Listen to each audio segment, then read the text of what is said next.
Hello there, and welcome to the Terrace Scottish Football Podcast. My name is Craig Telfer, and right now I am joined by my close associate, Shaughan McGuigan. Hello there. And you know what happens when the Eric Cantona and Matthew Simmons of the Terrace get together? One of us is going to make a deeply offensive, deeply xenophobic comment, and the other is going to deliver a clinical roundhouse kick while wearing boots made of lower league Scottish football. Do you remember that incident? Of course you do. Yes. But that's not what Simmons insinuated that he said. He said it's an early bath for you, Cantona. That's the kind of thing that you hear in Roy for Rovers, not in an actual terrace. I'm sure it was a lot worse than it's an early bath for you, Cantona. Either that or Eric Cantona has got a very low tolerance for dissent and backchat. A real hairpin trigger when it comes to just being shouted at in general. I remember when this happened, it was my dad was still living in the house at the time, so it shows you how long ago it was. But I remember watching the news at 9 o'clock news and shouting down like, "Oh my goodness." And then me sprinting down the stairs, and by that point it's gone. It's gone. He said, "There's Eric Cantona has just kicked a supporter." So yeah. I think he did quite a lot of subsequent charges, or Matthew Simmons wasn't a particularly nice person. Am I right in saying? I think you're right. I can't remember exactly what he had done before or after, but I'm sure he was generally a bit of a bad egg. He deserved it. Yeah. Well, Eric Cantona subsequently walked out of a live match. I think it was Manchester United versus Fulham, just on Friday night. There, he walked out of the broadcast. Did you see that? Was that not faked? Was that not an advert? Oh, was it faked? Right, they got me. I've been duped. My understanding was that was an advert for the cheapest subscription package to the English Premiership, but it might only be available in maybe Africa or certainly some part of the world. I thought it was an advert. I could be wrong. I thought he just had enough of Owen Hargreaves and just walked away from him. I mean, to be fair, it sounds more likely that you're correct, but I think it was an advert. I mean, nobody ever just walks out of a studio. I think you're more likely to be correct than me here. So fair play to you. But Shaughan, you and I are going to be delivering our patented 3-game podcast. It is patented. Don't try and copy our intellectual property. We are litigious. We'll be analysing the weekend's action. We'll be looking at the only game that took place in the Championship, another match from League One, and a final fixture from League Two. We'll also maybe get the chance to talk about the big moments from the last 7 days, and God willing, we might have a laugh. We almost managed one last week. I think there was one that might have crept in towards the end there. It didn't quite happen. So let's see if we can go one bit better this time around. But before we get going, Shaughan, everything okay in your world?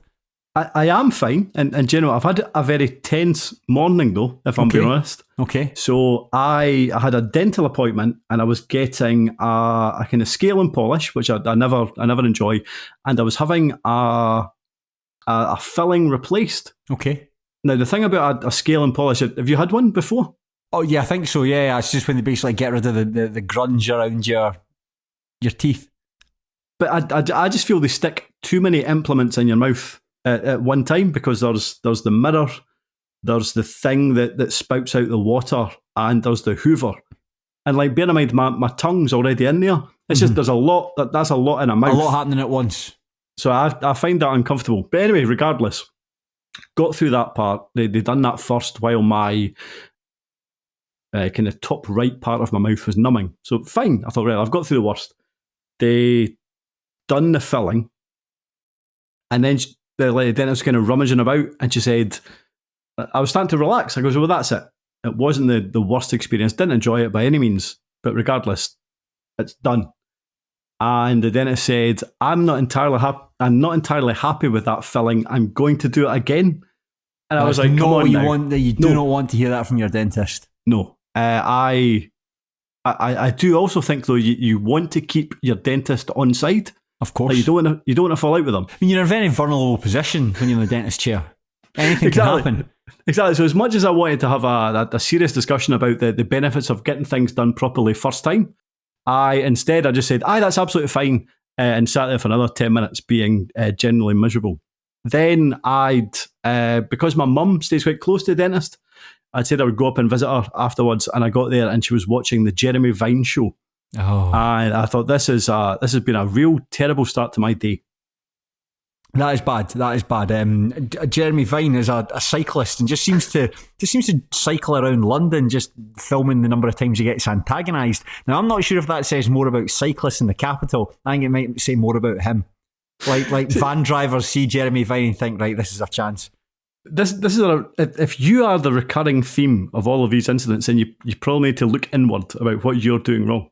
There was a cycling channel on YouTube. It just used to grass up drivers. I'm sure it was even for like really minor infringements. This guy would get particularly aggravated. I can't remember what it was. I think it was an Irish cyclist. Do you remember the cyclist? He cycled on a bike. It was like you're basically lying down in it, and he really annoyed someone. The guy got out of his car and chased after him, and then just fell over. I don't remember that. Was it Joey Barton that called Jeremy Vine a cycling nonce, but then got taken to court? Yes, so that's why hopefully when Craig Fowler's editing this podcast he can bleep that out, because otherwise Shaughan, you have got a visit to the High Court of London to explain yourself. I'm not saying I agree with it, I'm just saying that I'm sure that happened. Yeah, it certainly did. I'm sure he had to write a really grovelling apology on his Twitter page as well, saying that, to my knowledge, he might cycle, but he is not an once, as Mr. Vine, so you don't want to have to do that. I haven't been to the dentist in ages, actually. The last time I was supposed to get checked into the dentist, it was for June 2020. And by that point, of course, in the middle of the COVID pandemic and non-emergency appointments were all cancelled. And then I subsequently tried to get back in with my dentist, but then she had moved to a new practice in, I think, Crieff, somewhere like that. And that's far too far away. So I need to find a dentist. I think I've got good, my teeth are in generally good condition, but you do need to stay on top of it. Otherwise, they won't be in good condition. No, wise words. Wise words, yes. Let's get our teeth stuck into. That's terrible. No, it's actually quite good, in fact. That's okay. I think it's okay. That's okay. Well, let's get our teeth stuck into these games. But Shaughan, first, they covered it on Monday's podcast when they talked about the League Cup. And I don't want to spend too much time talking about it, but I think you've got to say a very hearty fair play to Falkirk and the Spartans. Two lower league sides defeated top flight opposition to progress to the quarter final. Both outstanding results, like Falkirk especially scored one lovely goal against Hearts, although they took advantage of some really poor defending. And Blair Henderson, a man who we really have to apologise to, because I think we're very much in the wrong with our standing on him, because it's a really, really nice header against Ross County. I think, high fives to both clubs. Aye, I must admit, I didn't see the highlights of Spartans Ross County, so not entirely sure how that game panned out, but fair play to them. I did watch Falkirk Hearts. I thought Hearts were the better team over the kind of first half hour, but without necessarily being in control of the game whatsoever. And then after that, I thought Falkirk were in control, and if it had been more than 2-0, then I think Hearts fans would have had no complaints about that. That was I thought they were excellent, and the more I see of Falkirk, the more I think that they are potentially going to have an excellent season rather than maybe just a good one or a decent one.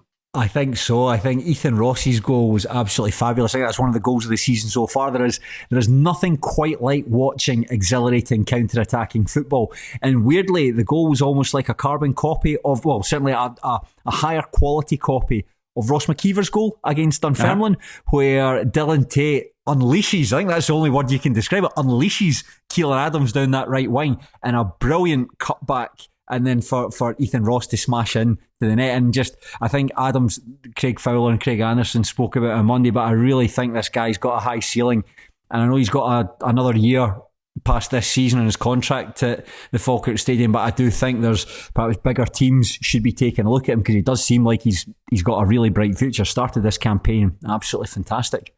Yeah, I think so too. And I suppose in terms of when we discussed Falkirk and in regards to what they can do this season, what is their ceiling, I suppose, one thing I thought was I think their quality depth is reasonably shallow. I think they've had a good starting 11, maybe another 2 or 3 players that could come on. After that, maybe they're struggling a wee bit. However, they now have a game against Celtic in the quarterfinals. That might allow them to bring in another 2 or 3 bodies, and suddenly that allows them to push on in terms of, well, maybe the I thought they would be pushing to finish top 4, maybe even higher than that. Yeah, certainly. Maybe Spartans might do the same. They've got a tie away against Aberdeen. And similarly to what you're saying about Falkirk, it might just allow Dougie Samuel to bring in another couple of quality players there. I think they're in a really good position I still think Clyde will win the league, even though they set back against Stirling Albion at the weekend. I still fancy Clyde. However, you imagine Dougie Samuel could be in a position where he can sign some high quality players, really push the bully wee all the way there. So yeah, fair play to the pair of them. So that's good to see the lower league teams doing well rather than just like embarrassing themselves. Well, if we think Falkirk could challenge for the championship title after the positive start to the season, let's talk about another side who can challenge for that title. Another side who have made a phenomenal start to the campaign. This is the only fixture that took place in the Championship because a number of teams were involved in the League Cup. The teams had already met this season, but because they had a free weekend, they brought this fixture forward. Ayr United, Hamilton Academical at Somerset Park even, and the Honest Men ran out 3-2 winners. Jamie Murphy opening the scoring, firing home from close range after just 8 minutes, but Ollie Shaw and Jamie Barjonas put the Ackies in front before the interval. Marco Roos drew Ayr level after the restart with a stunning goal before George Oakley netted the winner. And that's Ayr with 3 wins out of 3 and Hamilton just on the 1 point down at the bottom of the table with Dunfermline Athletic. Shaughan, I don't know if you saw this entire match had been uploaded to YouTube. No, so it would appear that our options here were to watch just the goals, the 5 goals, or the entire match. Yes, and without wanting to sound like Goldilocks, I would like something in between. That would be just right, like again a match highlights, for example. You know something? I was actually going to watch the full match that they'd uploaded to YouTube, but every time the camera moved, it had a sort of strange strobing effect. It's hard to describe. I don't know what the technical term would be, but every time it moved, I actually felt physically sick. Just sitting in front of my own laptop, just watching this match between Ayr United and Hamilton. I couldn't do it, so I had to watch the highlights instead here. So I don't really get a good feeling as to how the game went, because effectively the 4 minutes package that's up in the Ayr United YouTube channel is welcome. It really is just the goals. But I think there is plenty to talk about here because there's some really, really well taken goals. We saw a contender for the goal of the season from Marco Roos. A really nice cameo performance from Dylan Wattrick coming on to set up George Oakley. And 2 really good goals from Hamilton. And on top of that, probably the worst strip in the SPFL so far this season. I don't actually mind the strip. I don't actually mind. Shaughan, it's terrible. I presume you mean Hamilton's away strip of blue and green stripes. I don't mind that at all. I think it's horrible. I think it's the colours like blue and green they don't work well together. I think they're too similar, and it had a strange camouflage effect almost. Like I mean, at one point I had to really strain because I thought Ayr United were just playing against themselves. Have I right saying it's to do with the whole kind of Hamilton Academicals? It's to do with the kind of education establishment that the club originated from. Is that right? If it is, then you could well be. You could well. That might well be the case. I've no evidence to dispute you. It sounds about right. But I'm glad that they saw sense and switched from the blue and green hoops to the red and white hoops because they're far much more palatable. And you contrast that with Ayr United's top. I think if we're seeing one of the worst kits in the SPFL this season, I think that Ayr United kit's one of the best. Aye, it just feels like a kind of decent throwback retrospect, especially because it's kind of got the AUFC kind of OSEL badge, doesn't it? I'm a big fan of it. And it's pinstripe as well, isn't it? Yes. I watched I really like it. I watched the post-match interview with George Oakley and you got a real chance to see it up close and it's just really, really nice. If you could have a version of it without the sponsor, I think it'd be really nice. It's got Juicing, the plant hire, and I think they've done quite well to subtly blend the colours of the Juicing's logo into the strip itself, but I think it would be better if it was just a plain shirt. But the Ayr United started the match very well. Good goal from Jamie Murphy. Jay Henderson, good run down the right, although he didn't seem to be really impeded at all. I don't think anyone really got close to him. And it was a great ball in where he puts it in between that spot, between the penalty spot and the 6-yard box. I think it's the corridor of uncertainty, as it's referred to.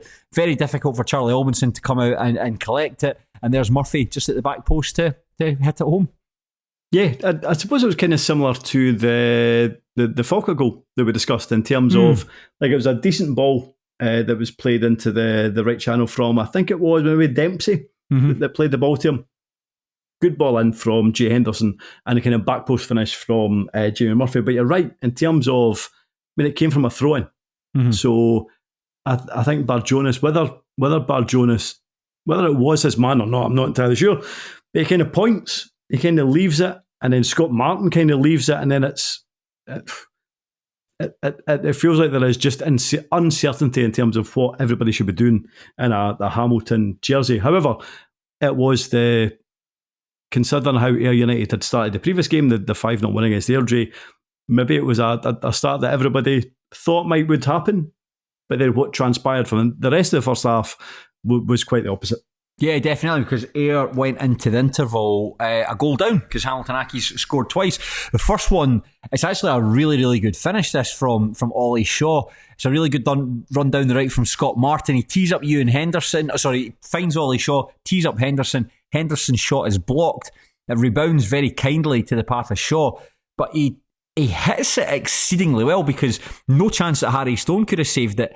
And if you're leaning back when you hit that's you could easily put that over the stand. But the way he angles his body to get the connection of it is just perfectly timed and a really, really good finish. It's funny because I've written down here, not only is he leaning back, he's actually walking back. So he initially starts kind of leaning back. Then as soon as in fairness, it's as soon as he strikes it, he kind of takes about 2 or 3 steps back. An unusual technique, but absolutely brilliant. And as ever, when a goal or when the ball kind of kisses off the underside of the bar, it's always a brilliant thing to see. And he celebrated as well by putting his finger to his lips. I'm going to assume he was getting some flack because of his spell he had at Kilmarnock. I maybe. Difficult to ascertain from the 4 minutes footage. I'm not entirely sure, but probably. Shaughan, I'm just trying to tease out some sort of talking point from this. Otherwise, well, dear listener, you're going to hear Shaughan and I describe another. He goes, this must be what it's like for the visually impaired. Like if they just go to the game with you and I, we can just tell you what's happening. If you're visually impaired and you know, you've got a rough idea as to what happened between Ayr United and Hamilton, but need it described to you, please listen to this podcast because I'm just about going to tell you. What I would say is if Ayr United fans weren't getting on Ollie Shaw's back, I'd be hugely disappointed in them. Yes, and the second goal, I thought I've got down here in my notes a good solo goal from Jimmy Barjonas because he's able to carry the ball some distance into the Ayr box and he's jockeyed all the way by Frankie Masonda. But just when you think Masonda's got him covered, Barjonas does a wee roll with the ball, gets a half a yard on Masonda, and it's a great finish actually with his left foot right across Harry Stone, kisses the inside of the post and goes into the net. I think I saw Masonda taking a bit of flack for this one. What do you think? He backs off a lot, and I do think that in terms of, I suppose there's probably a bigger discussion to be had about Ayr United's defence because, like, we know there's issues in those full-back positions, kind of right back and left back, and maybe we thought that it might be Paddy Reddick on the left and, I don't know, Nick McAllister on the right.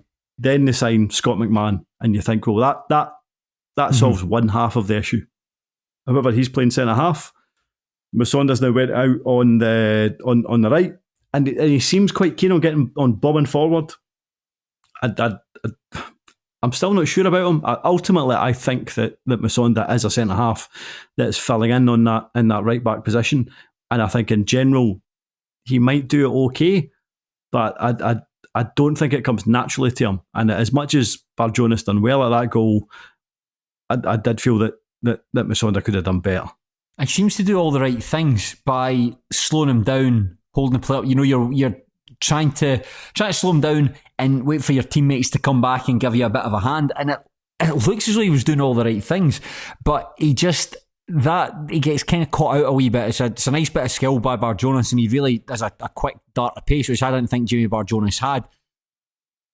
And I think it's just such a good finish because he does seem, the angle that he shoots from does seem really well. I think Masonda appeared to do the right things, but because I think he did. But there's a distance, though, isn't there? Like he allows him, like he's not close enough. Mm-hmm. Like there's a lot of backing off from Musonda. I just thought he gave him too much distance and time to do what he wanted. Mm-hmm. Well, then Musonda's went off injured shortly afterwards, and the game turned, not because Musonda went off. I think it's important to say. I think the Ayr United were always, certainly going by Scott Brown's interview, he said that he wasn't 100% happy with the first half performance, but he spoke to the players, or the players effectively figured out for themselves what they needed to do. So I think that impressed the manager, that they didn't necessarily need his guidance. They knew where they were going wrong and were able to step up in the second half. But certainly, Musonda went off injured, was replaced by Dylan Wattrett, and Ayr United then game swung back in their favour with two really, really good goals. Talk to me, Shaughan, about Marco Roos. Quite annoying in the highlights, because in terms of what I watched, and unless you've seen something else, like, it appears like the sound is still from Hamilton's equaliser when it shows you Marco Roos's equaliser to make it 2-2. But like, what a great goal. I mean, the ball kind of, like, there is I don't know who gets a shot off, but it's blocked. It rebounds to him. And the kind of camera swings, so you're not entirely sure how he's brought under control, but regardless, it's like 25 yards. And the way he appears to use like the kind of outside of his foot, and he controls it and guides it so well and gets so much kind of power into it that Charlie Albinson and Hamilton has no chance. It's just a brilliant, brilliant goal. And it's like the fact that, maybe we'll get into this, I don't know, but like the first game of the season where they beat Ayr 2-0, Hamilton, sorry. When Ayr beat Hamilton 2-0, like, largely they were in control. Obviously against the Airdrie it was 5-0 going on 7 or 8. But when you are, like, this was the first time, certainly in the league, where they were in adversity, I suppose, and the fact that you can rely on somebody like this, Marco Roos, to do something like that is that augurs well, I suppose. I've only watched highlights of the guy, but what you're getting already, I mean, we're a handful of games into the season already. He has had some of the best moments of the entire season across the SPFL so far. I mean, the goal against Dundee United, incredible. Yep. Like, he looked fantastic against Hamilton. Some of his running, I think he set up one of the goals, just a really, really good run, really precise pass.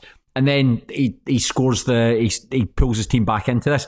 And it's incredible to think that even if you can't score a well-crafted goal, he can pull something out of nothing to do that. And that's twice he's done that this season. A really, really nice goal. I know what you mean about the camera trying to track the initial shot and it rebounding and then coming back. And just as he comes into frame, the ball is off his foot and into the net. It's a stunning goal, and I think there's really high hopes for this guy. And when you see stuff like that, you wonder, sir, what are you doing at Ayr United? What are you doing here? And it's obviously to his benefit. I'd love to go and see this guy in the flesh and get a better impression with him. I remember when Ayr played Stennismuir early in the season, like, not disappointed, that's not the right word, but you want to see good players, and I'm a bit disappointed that I wasn't able to see him, because I'd heard a lot about him. I'd seen his goal against Dundee United, and you're thinking, this guy could really do something interesting, and he wasn't available. So I hope to get a chance to see him in the flesh soon, or see him on the television, because I do have high hopes for him. However, it was George Oakley that got the winner. Very nice finish, sort of curling a low cross into the net from the penalty box. But I think a lot of the credit has to go to young Dylan Wattrett, who came on for Musonda, because he takes 2 touches to set this up. One is first touch, and then the ball in itself, both absolutely exquisite. It's a sort of long pass from George Stanger onto the channel, and he takes a touch to come inside Jackson Longridge. I think completely catches Jackson Longridge out by surprise, and then all the space opens up for him, and it's a pass into Oakley to shoot into the net. But what I really liked about this was, loads of players go over to celebrate with George Oakley, but there's about half the team as well go over to celebrate with Wattrett first before they come over to Oakley. Just a really good goal. And I think it was Stanger that found Wattrett with the kind of run out wide. But you're right, he done so well. And I think I've mentioned this before, it's often that when young players get kind of hyped up on Pine Bovril, I think, Is he that good, or is it just that he is a young player coming through your system, and so you're therefore more inclined to kind of bub him up, I suppose? But my goodness, like, I really do think this is a good player. And Scott Brown mentioned him afterwards in terms of he started the season very well in terms of League Cup and things like that. Maybe a wee bit unlucky not to start more games since, but coming on for Musonda, like he's run forward, the way he kind of held off the challenge, he's delivering in the area. Like, he didn't panic when he got into a good area to deliver a cross ball. And again, I watched the Dundee United Ayr game at Tannies League Cup, and I thought he looked class. So I do genuinely believe he is a very, very good player. That's good. It seems like it's class being an Ayr United fan at the moment. I mean, that's a perfect start to the season. And given the fact that you have played the extra game compared to Falkirk, compared to, I'm trying to think who the other big teams in that division are. Just Falkirk, because I know they've had a good start to the season. Falkirk or Partick Thistle or whatever. The fact that you've played an extra game, but the pack are now chasing you. And I know it's very early days, but you have set down the marker. You are saying to the rest of the division, right, what can you do? How are you going to catch up with us? It seems like really exciting. Not only are you seeing like really good players on the pitch, you're seeing some great goals, but on top of that, you are the ones in the driving seat here. Yeah, I agree. And I suppose maybe we're in the same position last season, albeit not with maybe the same degree of certainty that the team that had started well was genuinely good. Like, I'm sure Queen's Park started with 3 wins. Like the exact same scenario. They moved an Arbroath game. So they played Arbroath in the first day of the season. That's right. Then moved another Arbroath game forward. So they started with 9 points. However, I just think in general, like obviously there's loads of chat on the Wraith thread about like new managers and stuff. And well, is Scott Brown all that? I mean, in terms of what he's done so far at Ayr, like he seemed to get more out of last season's squad. So that augurs well. I think his signings have been pretty good.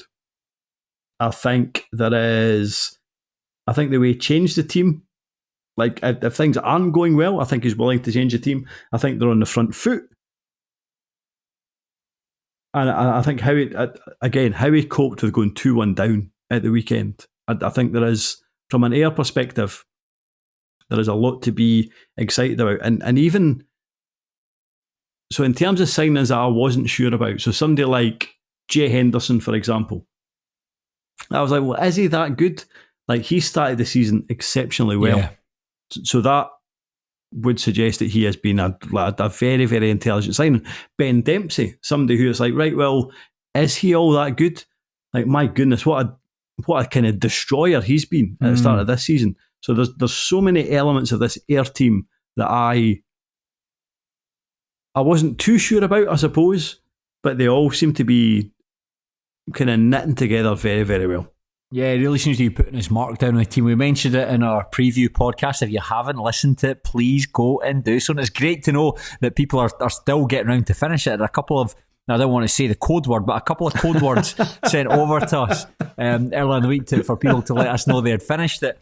But what I find interesting is about Scott Brown really putting his mark down on this team and perhaps like moving out like the long-serving players who just can't do, or maybe doesn't fancy, doesn't get on with them, whatever, or they can't do what he wants them to do. We mentioned Shaughan McGuigan, for instance, who's gone and joined Hamilton Accies, but guys like Charlie Robinson, Andy Murdoch, who'd been at the club for a wee while, he's gone on loan to Clyde. Seems unfathomable that he's dropped down to that level, but really feels though he is putting his stamp on the team. And after watching that League Cup game against Stennismuir, and yes, you've got to talk about the difference between the levels, that was my main takeaway, was how well coached they were, and just they've got the ability to really mix it up if need be. The two big strikers who are technically good players as well. I think that you can perhaps overlook the fact that Ant Dowds in particular, out of the two between him and George Rowley, Ant Dowds is a good football player. Two fast wingers, and just like a fullback that wants to come in to the middle of the pitch. There's so much to like about this team, and I'm really keen to see how they progress as they go forward. Is there anything really to say about Hamilton Accies for this one?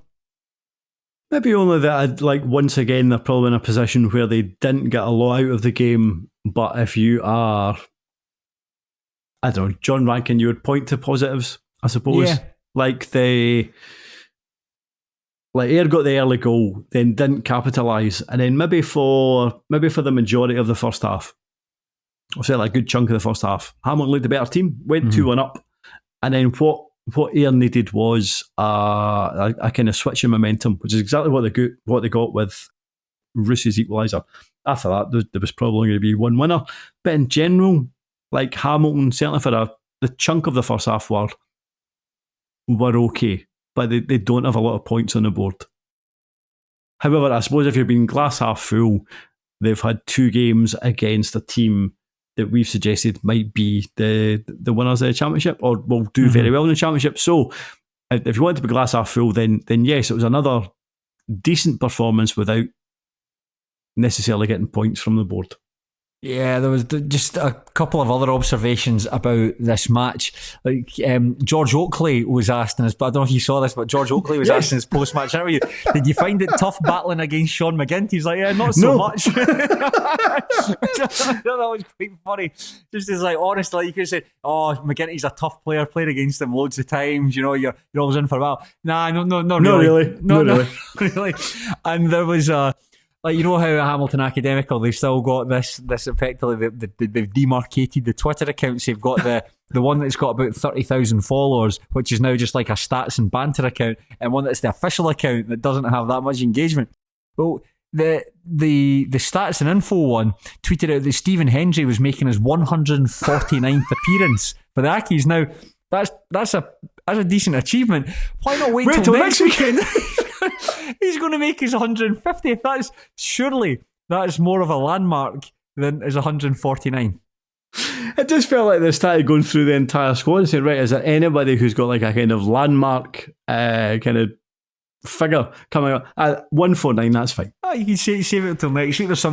There are some interesting games that are taking place for both sides next week. You've got an interesting game between Ayr United and Raith Rovers, and Hamilton Ackies and Dunfermline Athletic. We'll start with the Ayr United Raith Rovers one, Shaughan, because there's certainly some street talk that Scott Brown might be going to Stark's Park. You're screwing your face up there. You think that's just that's older nonsense? I think so. As I said, I've only had 2 rumours in terms of like names. One was really weird that there was no chance, and Brown was the other one. But I don't see why Scott Brown would come to Raith Rovers unless travelling was an issue, because ultimately he's building a team at Ayr. Yeah. He's doing well at Ayr. He seems to have a board that backs him. So why would he come to Raith Rovers? So no, I don't think that'll occur. That'll happen. And in terms of what occurs on Saturday between Ayr and Raith, I was of the opinion that Rovers would lose comfortably against Partick Thistle. So and that didn't come to fruition whatsoever. Quite the opposite. But I still don't think that Raith will derail this Ayr start to the season, and I think they'll win again on Saturday. Just very quickly on Raith Rovers, I mean, you and I spoke last week, and that was, we spent a bit of time in the podcast talking about Ian Murray having left the club. There's been only street talk, as we mentioned there, of a new replacement coming in, and it feels, the impression I get, and I'd like to get your thoughts, it feels like something's gone awry somewhere, because watching Andy Barrowman's interview, it felt as though he had someone lined up to come in and replace Ian Murray, like a ready-made replacement who was going to come in. That hasn't happened. And I just wonder what's the lie of the land at Starks Park at the moment. It's strange. So you're right. So people are now saying, right, well, obviously something has went awry. Maybe they've had targets and they've fallen through or whatever. But I don't know if you remember this, but it was a tweet years ago, and it was an English commentator who was commentating on a game, and I can't remember the scenario, but they were discussing Jose Mourinho, and they were discussing the fact that Jose Mourinho might be watching the game in their house, and that Jose Mourinho might be taking umbrage at something. And then they said, well, that's not how it works, Jose. And then I was like, the tweet was, how can you give Jose Mourinho a hard time about something that you've made up in your head? And right. every time I go on the Raith Rovers Pie and Bovril thread, It's just Wraith Rovers fans making up scenarios in their head and then criticising whether it's a board or whatever about it. So it's hard to know. Like, I presumed that Wraith Rovers had somebody lined up. That clearly isn't the case. It might be that something's went awry. I don't know, but I'm struggling to get worked up about it because, like, there is literally a knowledge vacuum at the club at this moment in time. Let's hope it gets sorted out quickly. And Hamilton Accies Dunfermline Athletic, a basement battle already. I'm trying to think who I expected to kind of get themselves out of that situation. They'll probably finish 1-1. Fancy Hamilton for this one. I just feel like they're in a much better position than Dunfermline are. It does feel like there's a real sucking void at the moment at Dunfermline. In terms of club-wise, probably, but I just think in terms of a squad, Dunfermline might have the better players on paper. So if I was going to lean one way rather than another, I would say Dunfermline, but I will go for a draw. You know how some managers will like they'll pick out an opposition player and say, see when he's on the ball, go and harden him. You reckon John Rankin will tell his players anytime Dennis Mehmet's on the ball, go harden him? Because if you take out Dennis Mehmet, there's no replacement. And I don't know, like Craig Whiten will have to go in goals or something. No, because they've signed that Celtic goalkeeper. Oh, have they? I believe so. I think it was only... I don't think it's been officially confirmed, but from what I gather, they've signed him today. And if I was John Rankin, what I would say to take advantage of Denise Mehmet is just have a shot at goal. Right, fair enough. I'm just on the Dunfermline Twitter page. There hasn't been anything announced, but that might be the case, certainly in time for the weekend. So yeah, John Rankin, listen to this. God, they're right. Just shoot from anywhere. Anytime you get a sight of goal, just have a pop. Now, Shaughan, we'll drop into League One, and before we talk about our featured match, I think there's a couple of things to round up on in the division. We'll start by talking about Arbroath, because Jim McIntyre, their manager, was sacked in the aftermath of a pretty shocking 3-0 defeat at home to Kelty Hearts. We had mentioned Jim McIntyre on last week's show and how he was running out of road, and it proved to be the case. I think it was about 65 minutes after the full-time whistle, the club posted on Twitter that McIntyre had moved on, and David Gold and Colin Hamilton will take temporary charge. I think we both predicted this one coming, perhaps a bit sooner than I might have anticipated. Yeah, I agreed. And I mean, I think there was probably an argument to... I mean, let's face it, there were Arbroath fans that would have happily dispensed with the services before last season was finished. They kept him on, which arguably was the right decision. I felt that he'd put together a squad that was okay and deserved to be given some amount of time. However, the start of this season has been absolutely dreadful. So I wasn't overly surprised. Like, considering that, like, if you ever lost 1-0 or 2-1 or 3-2 to Kelty, you're like, oh, well, okay. Maybe there's some kind of grains of something you can cling to. But no, I mean, based on the highlights, it was just another really, really poor performance. So, an appointment which ultimately hasn't worked. And it's interesting because, see when the appointment was made, see when Arbroath appointed McIntyre, I thought it was okay. I thought it felt... See, you're grimacing. I thought there was still enough positives on his CV compared to negatives that made sense. And I thought, bear in mind his previous job being at Cove Rangers, and they were kind of sitting mid-table. I didn't think it was the worst appointment. However, I suppose I was completely wrong. No, you're right. Actually, just when you actually look at Jim McIntyre's record as a manager, you're thinking, well, there's probably a lot more credits and debits than there are there. I don't know. I just the sort of the vibe that I get from Jim McIntyre, like for instance, if he came in at Steny, I'd be like, oh, Jings, I'm really not sure about this. And I mean, his record at Arbroath, and you do appreciate that he came in last season under difficult circumstances, but even so, like, they finished last season with 10 consecutive defeats. So already you're being relegated and you're going into the new season on the back foot. You start the season terribly. I mean, rubbish against Stennismuir in that opening game of the season. You couldn't beat Montrose despite the fact that they played a third of the match with a man disadvantage. And then you concede 3 goals in the space of 9 minutes against Kelty. It became with Scott Allen. Just another wee wrinkle there. Scott Allen, a player who Arbroath couldn't really get a tune out of. Opens the scoring, has a really good performance.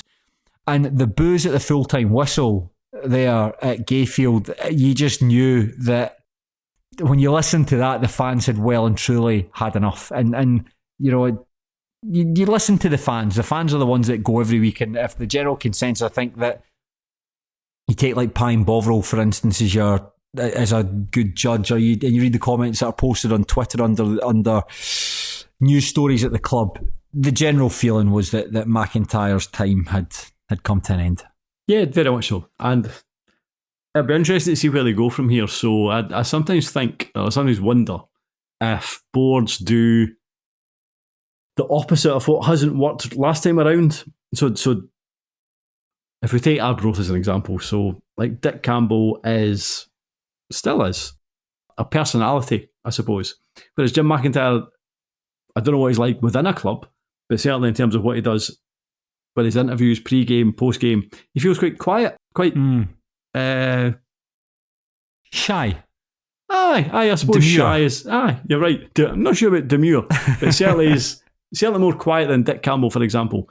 So I do wonder if they will maybe even go back to their personality next time around. But certainly it feels like the right decision.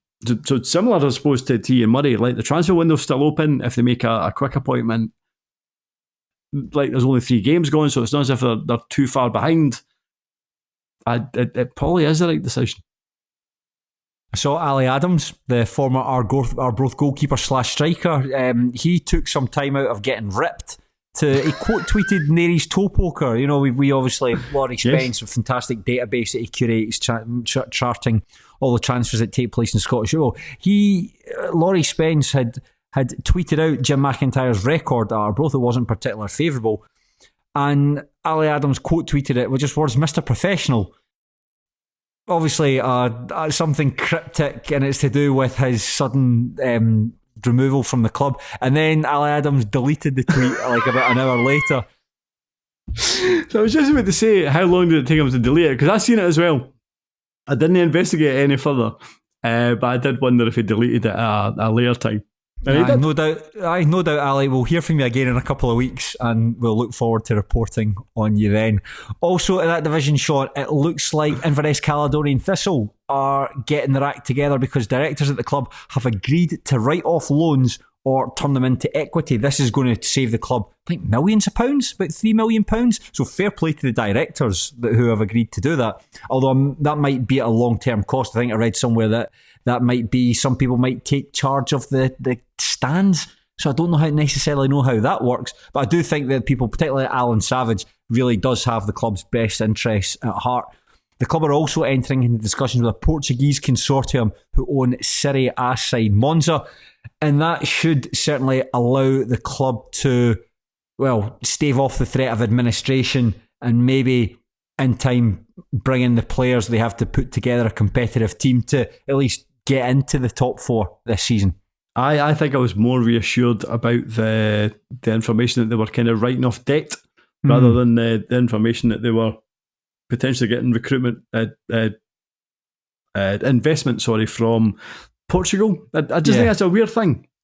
And it might pan out, who knows. But the fact that they are able to, I suppose, remove what appears to be a kind of immediate threat in terms of debt and fair play. I still think, and watching Inverness's games this season, like they're still creating chances but not taking them. I still think they have a squad there that is competitive, and maybe there's just something I can't quite put my finger on at Inverness that is holding them back. But who knows? Who knows? Well, Shaughan, that thing that might be holding them back has just had the endorsement of Sir Alex Ferguson. Possibly the greatest football manager of all time. He advised the club to stick with Duncan Ferguson for the time being. I find this extraordinary and also struggling to believe it. Like, how was this message delivered? Yeah, I mean, Sir Alex, have you been paying attention to what has been happening at Inverness Caledonian Thistle? Did Duncan Ferguson just tell them that Alex Ferguson had said it? Or have they literally had a message from Alex Ferguson? I think that he had phoned the chairman, I think he might have phoned Alan Savage. I might have misread the report on the BBC or STV or Daily Record, somewhere, some news outlet. He had phoned to pass on his best wishes about the club getting an even footing, and then also said you want to stick with Duncan Ferguson. And why? Why would Ferguson?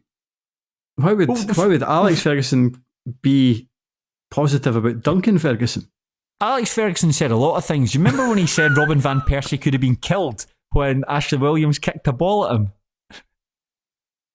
When I was pulling together my notes for this, I went back and watched the interview. I actually burst out laughing at that. I mean, I think Robin van Persie's lying down on the ground and Ashley Williams kicks the ball and hits him on the head, and that's where Ferguson said he could have been killed. I don't know why, but anytime I hear that, my first thought is to think of Phil Taylor when he played darts at Glasgow and somebody threw an apple at him and he said somebody could have been killed. And it's like, well, probably not. I know it's one of Craig Anderson's favourite, but the way that Alex Ferguson, see when he was talking about Arsene Wenger coming to the Premier League and he says he's managing Japan. I don't know why that's so funny, but the way he just says Japan is really, really funny. So certainly Inverness Calluth, this what God giveth with one hand, the opportunity to write off debts and secure the club's immediate term future. He taketh with the other, Japan. I just one more thing, Shaughan, to mention about League One before we talk about our featured match. I was invited to do the co-commentary for Arlo Athletic versus Stenhousemuir at the weekend. Very, very pleased to have been asked. It was really good to spend the afternoon with Lewis, who's really the brains behind the operation. A fantastic setup they've got there. And Kieran, who is just a massive Alloa fan and is actually a very, very accomplished lead commentator. The way it works at the Rex, they've got a very high quality camera that's set up in the middle of the stand, and it's been broadcast onto a monitor in front of you, and it gives you the chance to see a replay as well of the action, which is, if you're commentating, is very good. But the way that the camera is controlled, rather than being like pixel art, which, you know, that's automatic and follows bald men's heads rather than the actual football itself, it's controlled by an Xbox controller. It's fantastic. So when the match is on, myself and Kieran are doing the commentary. Lewis is controlling it with this handset, and it got me thinking, because it's one thing if a lower league game in Scottish football is being controlled by an adapted console controller. I mean, what about that mini submarine? That's exactly what I was going to say. That's exactly what I was going to say. As soon as I saw Lewis controlling the camera, I was like, my God, that's what was used to control that submersible that imploded at the wreckage of the Titanic. Lots of positives, some negatives. Aye, just the way he's controlling it, and just I was thinking, my goodness, that's one thing at a football ground for a low stakes League One encounter between two part-time sides, and not the sort of thing that should be taken to several miles down the bottom of the ocean. About 42,000 metres. Yeah, shouldn't be the case. Yeah, it's fine. Above sea level, no bother. Anything below that, No, but I've got to say, man, it was a great way to spend the afternoon. Two really, really nice guys, and thank you very much for the opportunity. Hope we get the chance to do it again. Well, not much to talk about in the game. Really terrible game of football. But this game, our featured match, I'm using the term featured match for the third time there. This was the Dumfries derby. Is it a Dumfries derby? Well, certainly that neck of the woods. Mm-hmm. Dumfriesshire derby. There we go. Somebody will tell us if it isn't. Somebody can correct us. If you do know the technical term for this derby, please put it in the Discord, and somebody can wade through the disgusting images that are posted in there to let us know. It's Queen of the South versus Annan Athletic, and it was the Doonhamers that came out on top here. Captain Matty Douglas got them off to a flying start after just 9 minutes before Kieran McKechnie made sure the win with just about 10 minutes to go. So that's Queen of the South in second place in 7 points, just behind Kelty Hearts in goal difference, and Annan, first defeat of the season, they're in third place with 6. Shaughan, give me your immediate thoughts to this game. Again, probably two teams that are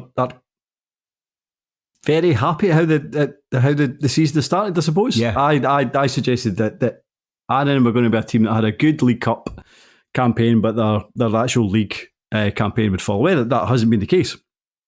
And as much as I thought they were second best, I thought there was still positives for them to cling to in this game. In terms of Queen of South, I think we both thought they would do well this season, but I still think you go through that squad compared to last season, and on paper it doesn't look as good. However, it feels like they stand up to rigorous tests, I suppose. I don't know how to describe it. They're certainly, they stand up to the rigours of League One football far more than last season's team. That's very interesting. Did you see Kieran McKechnie's post-match interview? Aye. So how did you? I suppose like how do you look into that? So he basically said that there's loads of essentially good eggs in the dressing room, and I know he's been there for 4 years. So whether he was making a pointed comment to last season, I'm not so sure. I know fans have suggested that is the case. I don't know if it is. Like, he just seemed to be answering a question and just saying that this dressing room is really good. But I suppose ultimately he is comparing it to ones in the past. So that's exactly it makes sense. Yeah, he said the team were softer in the past. I think it was the Sandra, I think her name is, Sandra, that was doing the interviewing, was asking about like snapping into tackles. And I think he made the point it's not just about winning your tackles, it's just about being like harder, running harder, just putting yourself about. And he said they seem stronger and fitter than they were this season. And I mean, that ultimately begs the question, well, so you weren't as strong and as fit last season. Why is that? He said there's more together. There's no bad guys, good changing room. And I suppose the player that, when I heard that, I automatically thought he was talking about Lee Connolly. Lee Connolly has gone to Clyde. And of course, I think had eaten a KFC in front of Marvin Bartley, or had dinner provided to him and went and ate a KFC. Either way, it's not very professional. And that degree of unprofessionalism can maybe spread in a change room. Certainly, I've not watched it, but I think Marvin Bartley was an open goal, and he was very critical of the players that he had to work with last season. And judging by, again, the street talk all linking that it was Lee Connolly who had been eating fried chicken in front of his manager, that's not how football players should be behaving. And you imagine that within that group, Peter Murphy seems like a fairly no-nonsense guy, and I think that that's something that he has done. We mentioned it in our preview podcast. If you haven't listened to it, please go and do it. But he has signed big players, both literally and figuratively. I think if you looked at last season's team, they were quite diminutive, could be pushed around a bit, but the guys that have come in are guys are all at the very least about 6 foot, 6'1". Matty Douglas is a big guy. Benji Luisant, he's a big guy. Reece Lyon, the big guy. He wasn't even playing because he's out with a wee injury at the moment. But these are all big guys, and on top of that, guys with loads of personality. I mean, there was Matty Douglas was the captain of Annan, who Murphy wanted to take with him because he knows what he can do, the leadership that he can provide. And Reece Lyon was the captain at Kelty Hearts. So you're seeing an upgrade in terms of just professionalism and character. I think would be the big thing there. And so that's certainly something that Murphy has on his side. A lot of the players that Queen of South are working with this season are guys that Murphy has worked with in the past. Guys like Josh Walker, for instance, Louis Hunt, Douglas, and so on. So yeah, he does have that in his benefit, and certainly Queen of South at the moment look like they're reaping the benefits from that. Yeah, I think so as well. You're right. They've kind of signed big characters that can. It feels like they can stand up to a challenge, I suppose, which Annan did provide. I did enjoy I don't know what highlights you watched, but Queen of South highlights. Yeah, so I watched those as well. Did you see the guy to the left of the tunnel? I don't know if it was a ball boy or maybe a youth player or something, but it was very funny. He was kind of tentatively holding his hand out to, I don't know how you would describe it, a kind of hand clasp, I suppose. So he held his hand out to hopefully get a hand clasp from Ross Stewart. So Ross Stewart kind of fist bumped him, which wasn't what he was looking for, but fine. That kind of, he was okay with that. Then he essentially asked Harry Cochrane to do the same, and Harry Cochrane completely ignored them. So then you could tell that all of the confidence evaporated from his body, and he didn't know what to do with his hand, so he just tapped the inside of the tunnel to "We Will Rock You" by Queen. he just kind of tapped it in time with the tune that was going on. I felt so sorry for him. But it was just, regardless of that, I thought Queen of South were kind of worthy winners against a team that I have been. I didn't expect too much from Annan, but actually I think they might be. I think they might be okay this season. But it wasn't. It wasn't one way by any stretch of imagination. But they were worthy winners, Queen of South. Yeah, I think so. I think it could have been more grievous if Josh Walker had taken a really good chance in the first half. They'd have gone 2-0 in the interval, and who knows what might have happened since then. But yeah, Ross Stewart made a couple of decent saves, and I think Ross Stewart's made quite a positive start to his time at Gallowbanks. And I say positive, no clangers, which I suppose is quite positive. But it's good. We speak a lot about goalkeepers. If you've got a bad goalkeeper that you can't trust, it's very difficult to watch your team. But whereas Stewart, 2 assured saves, and particularly one at the end that really sort of just kept the team in it. The finishes could have been a lot nervier. I think there's a good save. I think it's from Maiden Smith right at the very end. That goes in, it suddenly becomes a really nervy finish because Annan can throw everything forward at it. They've nothing to lose. You know, it's what you could lose 3-1 or draw 2 each. Nothing to lose at that point. But he just kept them on a sure footing there. I've got my notes here that he's done very well this season, and you're right, because it kind of felt like they'd recruited reasonably well over summer, but there was the massive question mark was over Ross Stewart. And you're right, because if you have a goalkeeper that you cannot rely on and does make errors and the defence is worried about, then they kind of retreat a bit, and then suddenly everybody's playing at the edge of your 18-yard box, and it kind of filters out that kind of concern kind of filters out throughout the starting 11. But I do think, based on what I've seen so far, I don't think Queen of South need to have concerns about Stewart. I think he started very well. I was surprised by Stewart. I was also surprised by the quality of Jack Bryden's long throw. Fucking hell, it's like somebody throwing a javelin into the box. I didn't know he had it in him, but you could see the highlights show the first 2 chances that Queen of the South have. One of them is from a long throw, which the header narrowly goes over the bar. The second one is a long throw right into Matty Douglas's forehead that smashes into the net. And when you see players with long throws, I think there's something like wonderful and exciting about long throws. I don't know what it is, but you could just see that any time Queen of South can get it into that attacking third, that Bryden is going to be an enormous threat, because that's a tactic that paid dividends for them there. I think so as well, and I think there is a tendency sometimes for people, for supporters and managers to be quite sniffy about long throws. I think they're class. Not defending against them. See watching Raith Rovers try to defend against Lewis Strapp's long throw. Oh my goodness, kind of heart and mouth stuff. But if you have that, I suppose that kind of weapon or tactic within your squad, you absolutely need to make the most of it. And I am adamant, I could be totally wrong, I am adamant that a long throw creates better goal score opportunities than a corner.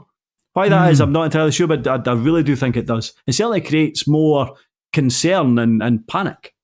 Yeah, I suppose because I suppose it's all about how they throw him. Because if you can throw the ball long, but it just loops up into the air, then ultimately that's like quite easy to defend against. It's like a corner. Whereas if it's like Bryden there, it's like one of those really long flat throws. There's only a handful of players like Michael Anderson at Stennismuir's got a really good throw, and it frustrates me because I don't think it's something that Stennismuir use often enough. I think any time we get a ball, like a throw in there, don't give it to Ross Meakin or Kinley Bill, give it to Mike Anderson to chuck it in there. Because when it goes long and flat like that, as you say, very difficult to defend against, difficult to read, difficult for the goalkeeper to judge and come out. So yeah, it's a great tactic, and as Queens there proved, it ultimately led to the goal that opened the game. So I didn't know that Bryden had it in him. One of the things I found quite interesting here, I don't know if you noticed this, but I thought Douglas might have been taking a bit of stick from the crowd. I think there was Annan fans in the terrace and just over at the side there, and he's grinning round at them. I think somebody shouts something and he's grinning at them, and Jack Bryden comes round to celebrate, but he sort of puts himself between Douglas and the crowd and sort of puts his arm in and takes him away just as he's grinning over. And what I thought, that's telling. But then the audio drops out really quickly. And as we know from watching our Fourth Athletic highlights, anytime the audio drops out, you just know that something bad has been shouted from the crowd. Well, he obviously thought he'd heard something because there was very much a kind of lingering look that would suggest that he was not enamoured at something that he'd heard, and he was very much attempting to give something back, I suppose. Yeah. There's a very funny moment as well. We talked about Josh Walker's chance to put him in there. I think it's Kyle Docherty that plays the ball over to him. Outstanding left-footed pass to play it in. And I think that Walker really should have done better, but he just shoots straight at Smith. Really funny about it when Rico Katongo comes in to try and win the tackle and ends up wiping out Jai Stevenson instead. I thought that was quite funny. Did you also see at full time? Again, on the Queen of South highlights, where they're obviously separated by, I think it's a fence, isn't it? And there was a young guy. So. He looked like he was about 10, and fair play to him for his technique. So he done like kind of flicking the finger, like kind of giving the finger up like that. Then done a kind of 2-0 sign. Then effortlessly went into wanker signs. Then went back into flicking the finger. And it was like his efforts were quite sensational, actually, for such a young man. You sound like you're describing someone on the floor of the New York Stock Exchange giving signals to one of his fellow brokers about a fluctuation in the FTSE 100. I mean, I suppose there is a kind of toxicity about him, but it made me laugh. Tell you what was a great goal though, the McKechnie's goal was fantastic. Yeah. I thought that's a really, really good goal. And similar to when we talked about Ethan Ross's goal for Falkirk against Heart Midlothian, I really don't think there's anything as exhilarating as counter-attacking football. Because that's the sort of thing that when you see a player sprinting forward and you get a man advantage, like there's a 4-on-3 or a 3-on-2 or something like that, there's that possibility that just anything can happen, and most of the time your team mucks it up, but when they don't, it's brilliant. And this is what happens here. It's Tam Muir's got the ball about like 30 yards from the Queen's goal, loses it. It's a trialist, not sure the trialist was, it pokes off his toes. Brennan Dickinson, it's a great bit of skill to sort of drag the ball away from Muir and then pull it into space for himself, but then that's the space, runs into it. Really good pass in, must have carried the ball about 40-50 yards. Really good pass into McKechnie, and just the control, and you can see him just steady himself, puts the laces right through it. It's low, it's hard, it's angled, and a really, really good finish. And I loved like the celebration just running behind the goals, and you can see a bunch of young boys that are sort of running the opposite direction. I'm going to assume they're going to give it to get it up east to the Aaron fans, but just great. And then I love that folks celebrating with Dickinson, people celebrating with McKechnie, and then everyone coming together. I think he referenced as well after the game that he'd maybe had an opportunity to shoot earlier in the game, and he gave it to Kai Kennedy. He was like, I wasn't doing that again. But no, just a brilliant arrowed finish, a really good goal. Yeah, good. And afterwards, I've not seen an interview from Willie Gibson, but I did watch Peter Murphy's, and I think he downplayed the significance of the derby.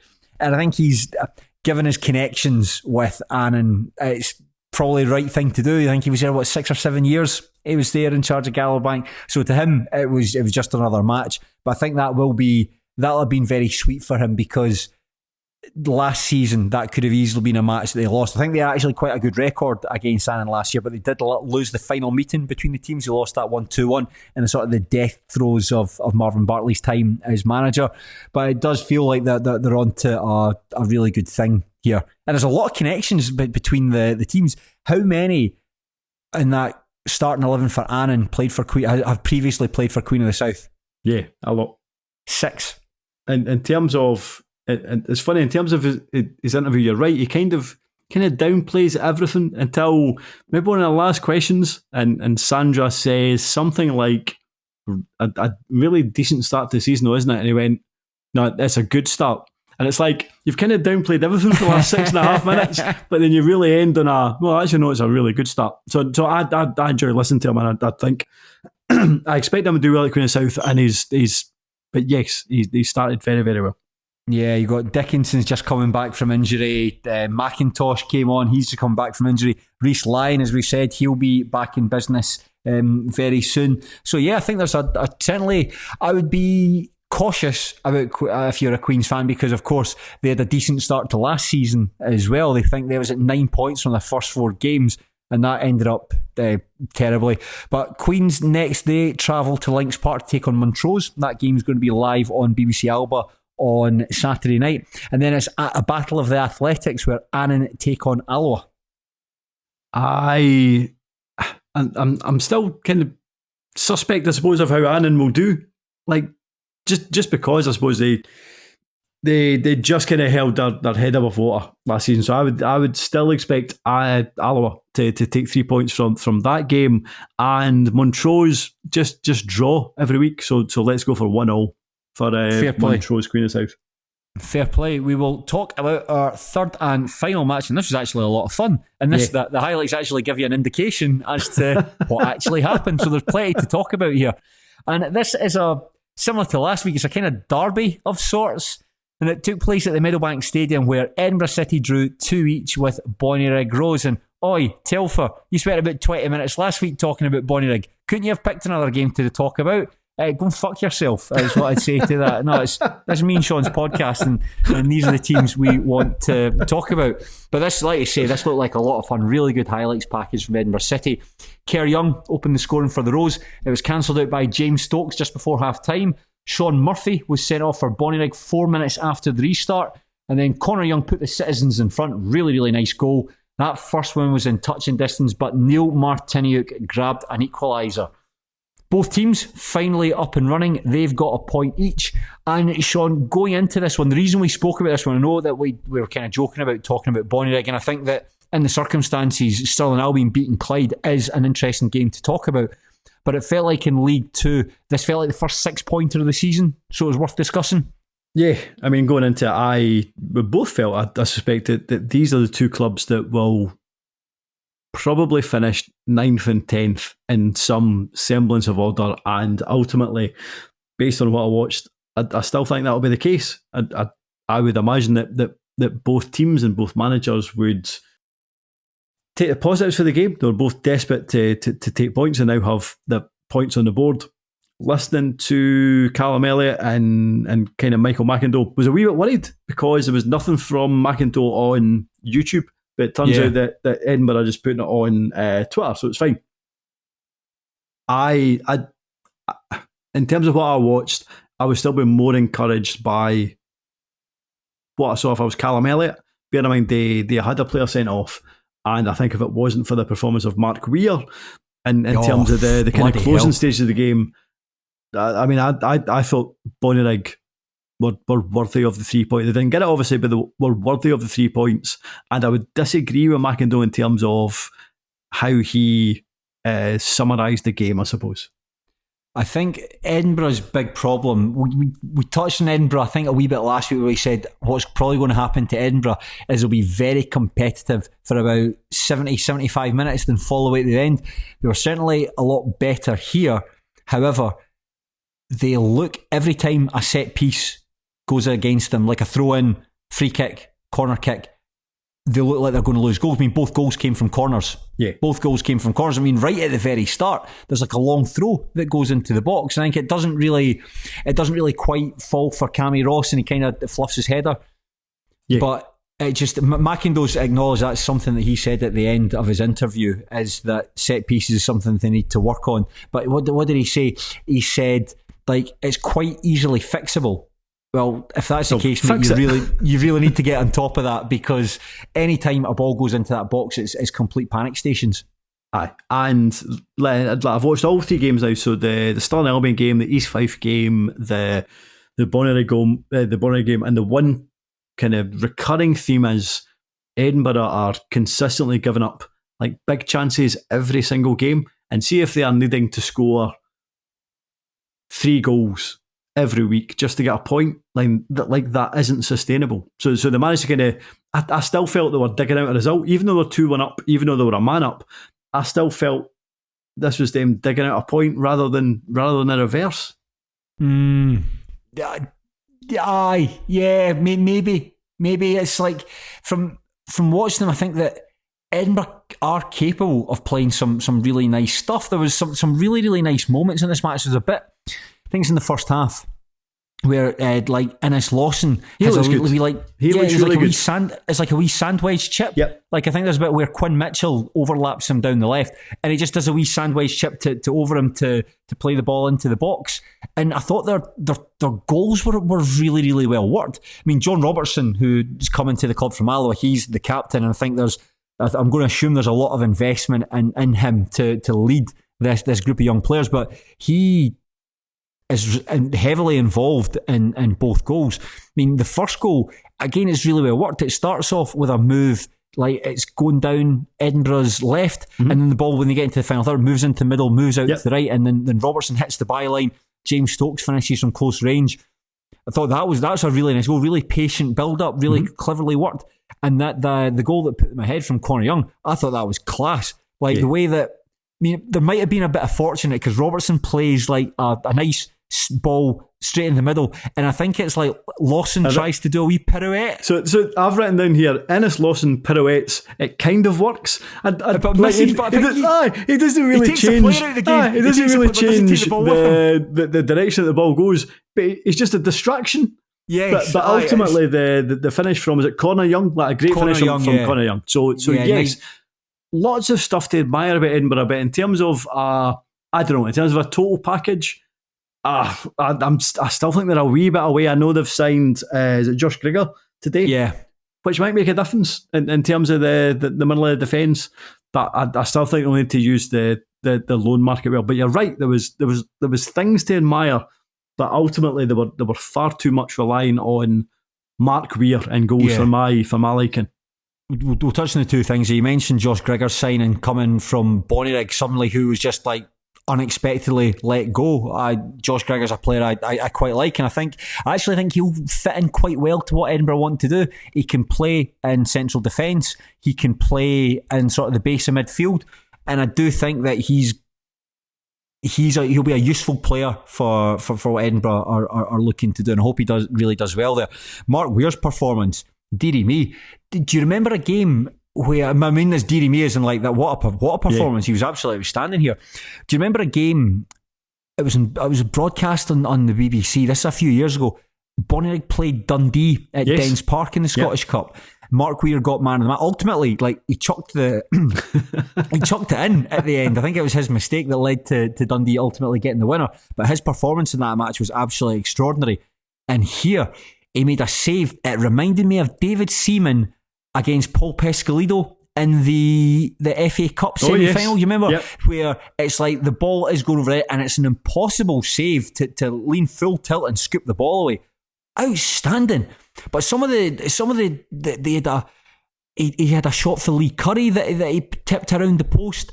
Like, I know that he's not the most mobile of goalkeepers, but some of the stuff he was doing there, I was like genuinely like watching these highlights and going like, oh my goodness, like this he is keeping them in the game here. This is an incredible performance. I thought he was excellent, and which is why I kind of disagreed with McIndoe's suggestion that Edinburgh were maybe should have got 3 points. I struggled to agree, I should say, when you've got a goalkeeper who is in such sensational form. Definitely, and it's quite telling. There's Edinburgh, very good highlights as we mentioned there, but they've got a GoPro camera set up behind one of the goals, and that shows you just how good a save it is, because I think it's a header from, I couldn't quite see who headed it, but he seemed to take a nick off Callum Higginbotham when it's going in. I'm not sure if he gets to try and nudge it, but just the outstanding goalkeeping, just brilliant. And I think that at the end, the Bonnyrigg players, some of them confronted the linesman, but it's impossible to tell whether or not it was over the line or not. Even from from both angles, certainly couldn't tell. But from neither of them did I think, that really looks over. I did think he kind of clawed it out just in time. Yeah, and as for Bonnyrigg, they took advantage, as we mentioned there, of some really poor like defending from Edinburgh City at corners. I mean, there's the first goal that it's just such a simple goal to lose, such a bad goal to lose, because I've got my notes here, just it's a Lee Curry corner. Kerr Young doesn't even need to jump. to win the header. And I don't know, Shaughan, I don't know if you're laughing here, because when Edinburgh are showing the highlights, you're bloody hopeless. Bloody hopeless. So I've got that in quotation marks, and I also have that Kerr Young feels almost oblivious to what's happening. It almost feels like it hits off him rather than he necessarily guides it into the net. You're right, pure defending, but the bloody hopeless from the crowd is very funny.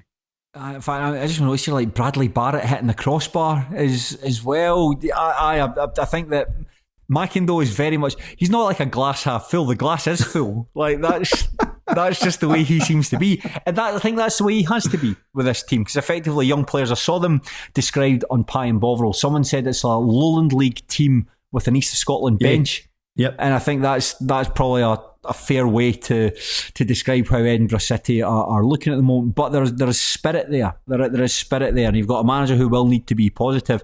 And the goal that ultimately drew the match there, it's like they're just caught out at a short corner.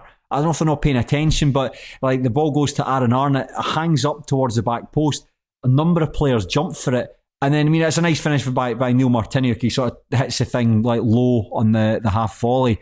But these are goals that are so easily preventable. Edinburgh are going to lose a lot of goals this season, and they do seem very preventable. However, as Mackindo acknowledges, they're quite easily fixable. Easy thing to fix. The one thing I would say about Bonnyrigg as well, yeah, they got 2 goals here, but I think 2 of the goals were presented to them. I think they've signed the boy Cammy Ross. I think they've taken him from, I need to double check. I'm going to assume it's Tranent, right? I'm going to just double check on Nary's toe poker. If it is Tranent, I bet it is Tranent that they've signed him from. Let's see just now.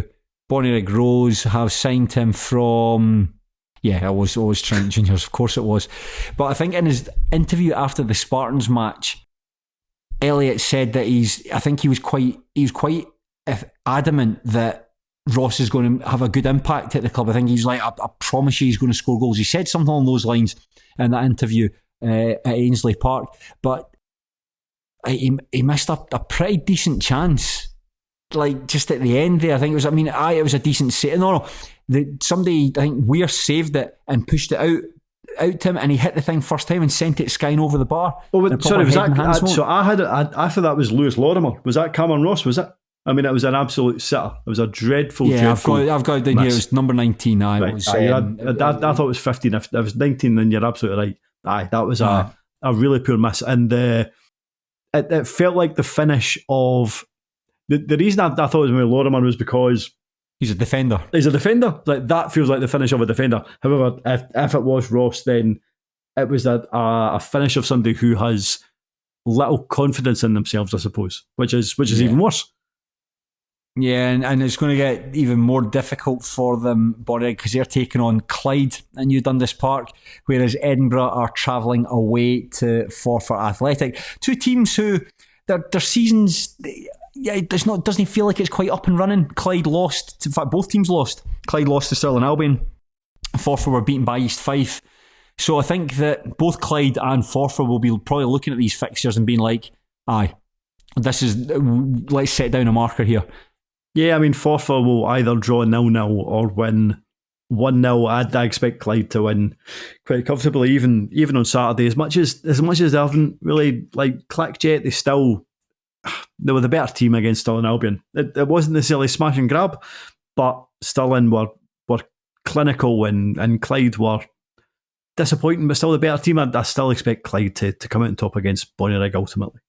Yeah, I think we're kind of really waiting for Jordan Allen to catch fire. I don't think he's really come off for him since he's returned to the club. I think I think that McCall's problem at Clyde, it just feels like you've got too many good players to try and accommodate them all. So I know that's a very good challenge to have, but nevertheless, it's a challenge. It's a challenge all the same. But you'd fancy both Clyde and Forfar to win at the weekend.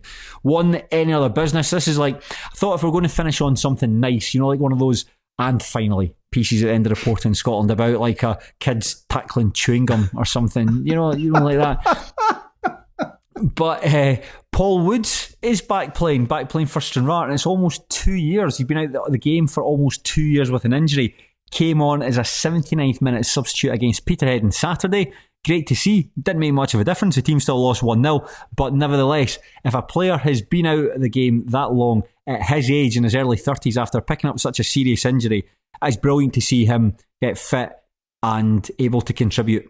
Really good to see, and hopefully he can make a positive contribution to a Stranraer team who appear to be incrementally better in performance, but still losing.